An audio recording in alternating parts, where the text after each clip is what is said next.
If you're feeling confused and overwhelmed about the sheer amount of branding advice and frameworks out there, you are not alone.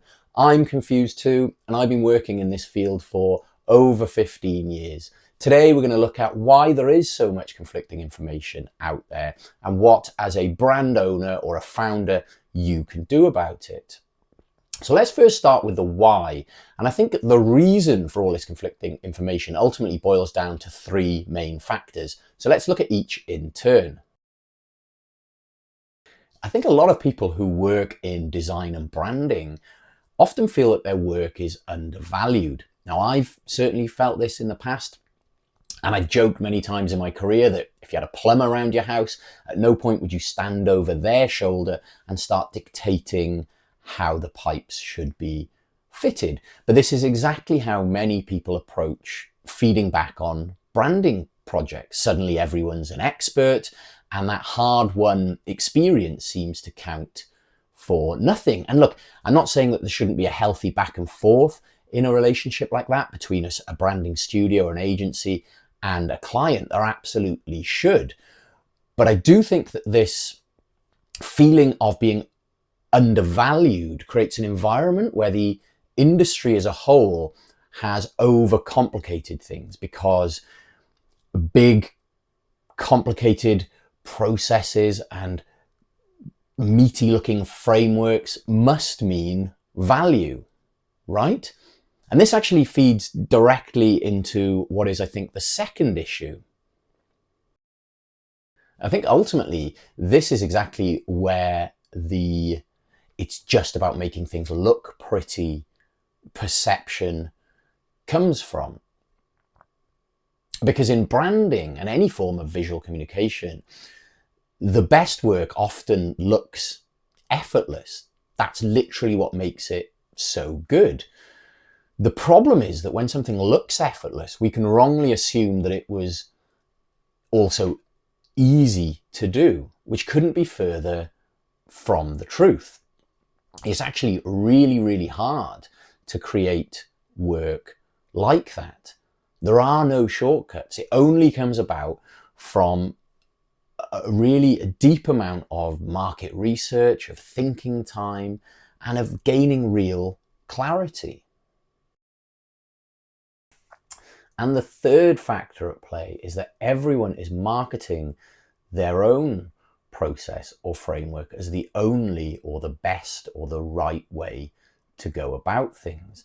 But in reality, all those things are tools. They're a map to help us get to a specific destination. In this case, clarity on our brand, who we're for, what makes us different, and why we exist. That's it.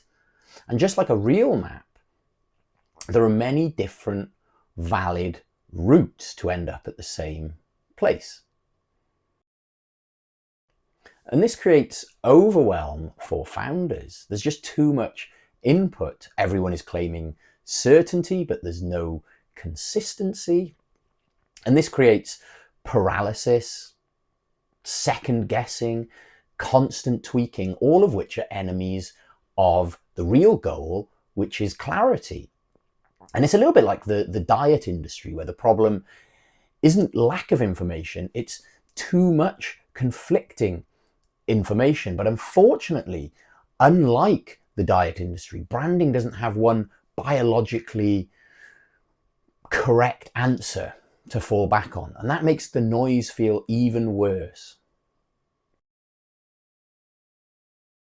The first thing to remember is that these processes and frameworks are tools.